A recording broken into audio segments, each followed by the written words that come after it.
Hello, I'm Ben Phipps, and this is the Political Conversationalist. This is episode 2, and we're still on systems of government. Today, going in, I guess what would be considered the best alphabetical order I could put these things in, with all the different names they have, we're going to talk about communism.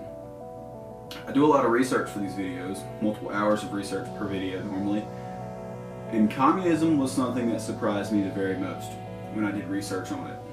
Communism as we know it originates from Karl Marx. Was it around before then? Yes. Was it popular before then? No. But Karl Marx wrote the Communist Manifesto along with, I believe his name was Friedrich Engel, may have been Frederick, German name.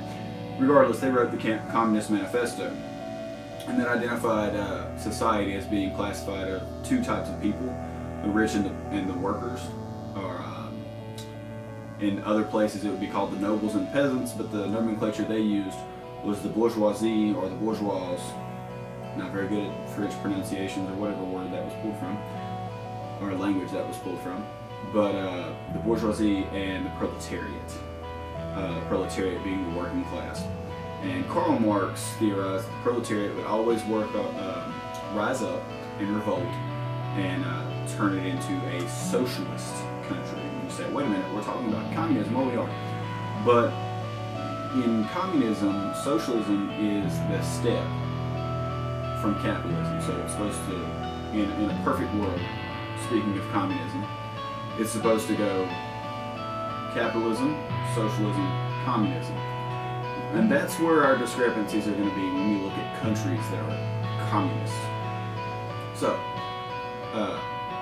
officially, if you want to look at specifically Marxist doctrine or communist doctrine in general, a communist state or society rather is one that doesn't have any type of currency, doesn't have any type of government, and all decisions are made, including for like factory decisions or all the government decisions to restaurant decisions.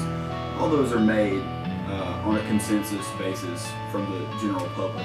So it almost sounds like a very, very strict direct democracy. And that is the end goal of communism, that there be no currency, no government, and no one owns anything. Everyone owns everything. So no currency, no government, no private property. Not typically how it works out. I did, however, find two examples of where it comes pretty close to or does work out. In Israel, they have these things called kibbutz. I may be saying that wrong.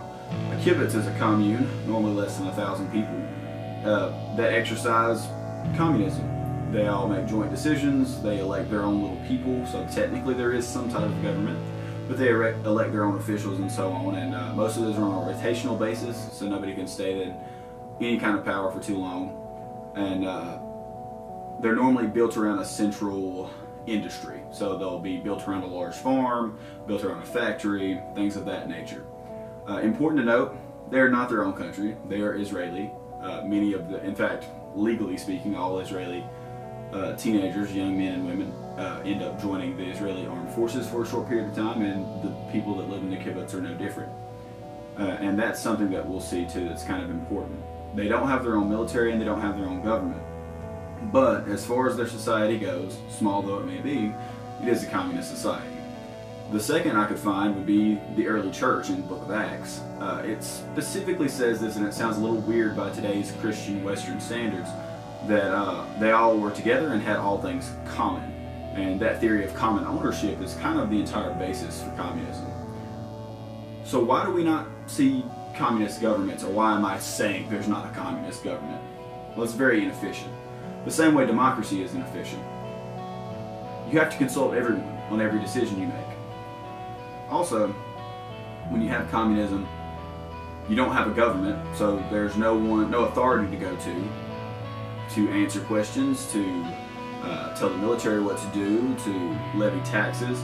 All kinds of things like that we kind of take the government for granted for. There's no one to build the roads, there's no one to ensure that the power company actually supplies us with the power we're paying for. There's no one to ensure that we don't breach our contracts. There's no one to ensure that someone can't break in our house and steal all our stuff because there's no police. We take the government for granted in a lot of ways, and communism, in its ideal state, does away with that.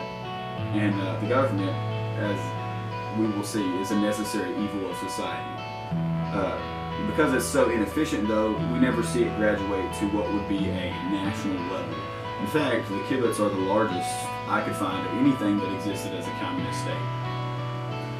Very brief period in Russia after the Bolshevik Revolution, you could classify them as communists. They still did have a small type of government, but it didn't work for very long until it transitioned into a more socialist government. We'll talk about socialism at a later date. But all the countries, important to note, that say they're communists, whether it be Cuba or China or any number of communist countries, are not communists. They're socialist, which means that the government controls everything and the government owns everything. That's supposed to be the step into communism, but every nation I can find that claims communism is actually still in that first step, rather, of socialism. Thanks for watching.